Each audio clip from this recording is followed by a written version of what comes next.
Tumsifu Yesu Kristo. Milele amina. Hongereni sana wana Shinyanga kwa kumpokea askofu kwa siku ya leo.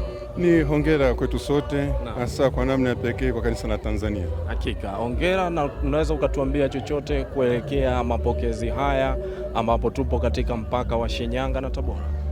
Hapa tuko kwenye mpaka wa Tabora, jimbo kuu la Tabora na jimbo la Shinyanga. Na ni mpaka vile vile ambao unamuingiza baba mteuliwa katika jimbo kuu la Mwanza.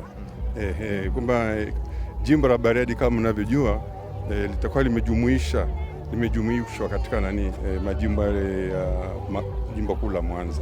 Kwa sisi tunampokea ili baadaye akakabidhiwe kundi aweze kufanya kazi ya kitume, kazi ya kiaskofu. Ndio. Pengine wengi wanauliza tarehe 19 Machi na siri gani? Maaskofu wengi wanasimikwa tarehe 19 Machi. Tarehe 19 Machi ni kweli katika kipindi cha Kwaresma, lakini ni sherehe ya Mtakatifu Yosefu mfanyakazi. Ni mlinzi wa kanisa. Kumbe wengi wa maaskofu wanamchagua Mtakatifu Yosefu kama mlinzi na msimamizi katika kazi zao zote za kichungaji. Pengine neno lako kwa waamini wa kanisa Katoliki, neno lako kwa Wanashinyanga na Wanabariadi kuelekea siku hiyo ya mapokezi na kusimikwa kwa askofu tarehe 19. Kwetu sote na kwa namna ya pekee Wanashinyanga na Bariadi ni muda wa shukrani, kumshukuru Mwenyezi Mungu kwa neema hii kubwa. Tunashuhudia kanisa linakuwa, kanisa la Shinyanga linakuwa, na kanisa linakuwa kwa kuwaendea watu. Tukiangalia siku ya Pentekoste, kuanzia Pentekoste kanisa limekuwa linaendelea na kuenea ulimwenguni kote. Kwa hiyo huduma za kichungaji na nini zimekuwa zikiwafuata watu. Ndio maana tunasema kanisa la kimisionari.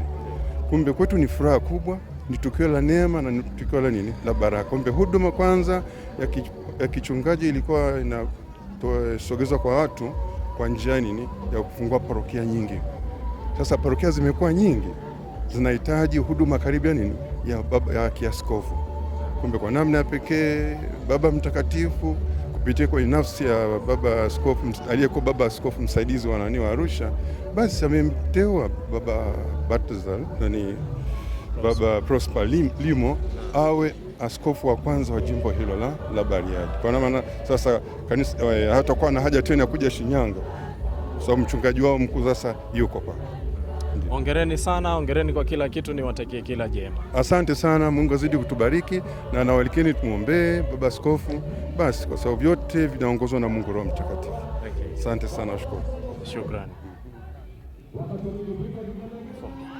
Mtazamaji wa mitandao yetu, ni askofu wa jimbo Katoliki Shinyanga ambaye ametupatia kuhusiana na uelekeo wa mapokezi haya na nini waamini wajipange kuelekea tarehe hiyo 19. Ametufafanulia na kutuelezea. Kumekuwa na maswali mengi, kwa nini tarehe 19 Machi na tupo katika kipindi cha Kwaresma. Bila shaka amefahamisha na kukuelezea kuhusiana na siku ambayo Mtakatifu Yosefu msimamizi na mlinzi wa kanisa.